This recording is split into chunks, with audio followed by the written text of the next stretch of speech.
What if being terrible at some things is actually your secret weapon for massive success? Right now, you're probably trying to be good at everything: your career, your relationships, your hobbies, your health, your finances. The list goes on. But here's the brutal truth.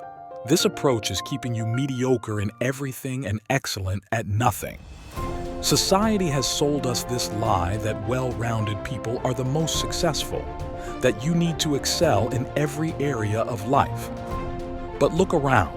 The most successful people in the world are obsessively focused on their core strengths while being surprisingly average or even poor in other areas.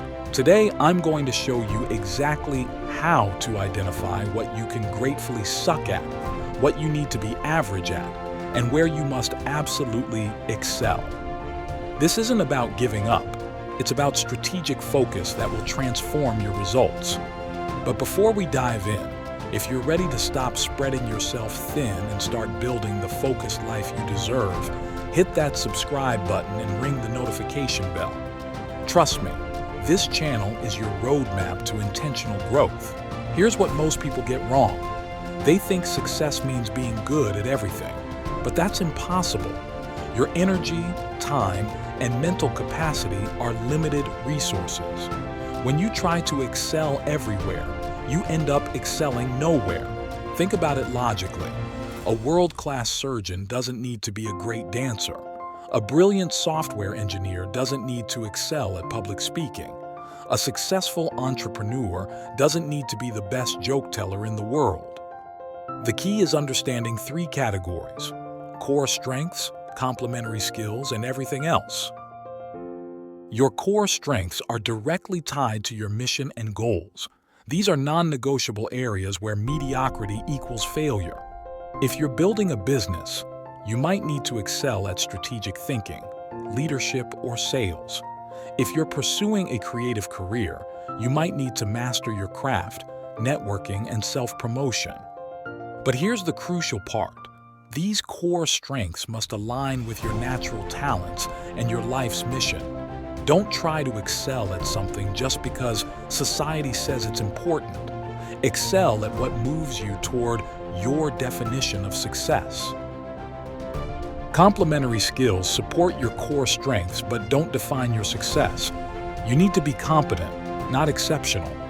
Using our lawyer example, they need to be average at technology to use legal software, average at time management to meet deadlines, and average at communication to work with clients. But they don't need to be the best at any of these. The danger here is perfectionism. Many people get stuck trying to perfect these complementary skills instead of focusing on their core strengths. Remember, average is the goal here, not excellence. This is the liberating part. Everything else includes skills that have zero impact on your mission and goals. You can be terrible at these, and it won't matter. That lawyer can suck at football, painting, cooking gourmet meals, or playing musical instruments. These skills, while potentially enjoyable, don't move them toward their professional or personal mission. But be careful. Some things that seem like everything else are actually complementary skills in disguise. Sleep, basic nutrition, and stress management might seem optional, but they're actually complementary skills that support everything you do. Now, how do you actually implement this? It starts with absolute clarity on your mission and goals. Without this foundation, you can't categorize anything properly. Your mission isn't just your career, it's your overall life direction. Maybe it's building a business that gives you freedom. Maybe it's raising confident children. Maybe it's becoming a recognized expert in your field. Once you're clear on your mission, audit every skill and activity in your life. Ask yourself, does excelling at this directly contribute to my mission? If yes, it's a core strength. Does being competent at this support my mission? If yes, it's complementary. Everything else goes in the can suck at category. This approach requires a fundamental mindset shift. You're not giving up or being lazy. You're being strategic. You're choosing to be world-class in areas that matter and freeing yourself from the pressure to be good at everything else. Remember, our resources are limited. This is actually harder than trying to be good at everything because it requires discipline and focus. It's easier to dabble in many things than to commit deeply to a few. So if this resonates with you and you're ready to stop being average at everything and start being excellent at what matters, I need you to do 3 things right now.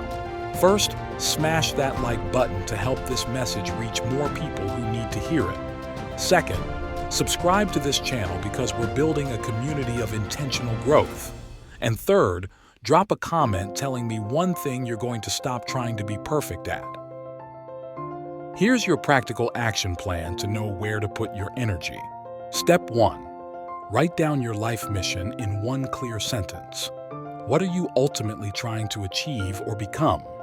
Step 2. List all the skills and activities you currently spend time on. Be brutally honest. Include everything from work skills to hobbies to daily routines. Step 3. Categorize each item. Core strengths directly serve your mission. Complementary skills support your mission but don't define it. Everything else has no impact on your mission. Step 4. For your core strengths, commit to deliberate practice and continuous improvement. This is where you invest your best energy. Step 5. For complementary skills, aim for good enough. Set a competency threshold and stop there. Don't let perfectionism trap you. Step 6. For everything else, give yourself permission to be terrible. Or better yet, eliminate these activities entirely if they're not bringing you joy. Remember, this isn't about becoming a one-dimensional person. It's about becoming an intentionally focused person who excels where it matters most. Your future self will thank you for having the courage to suck at the right things.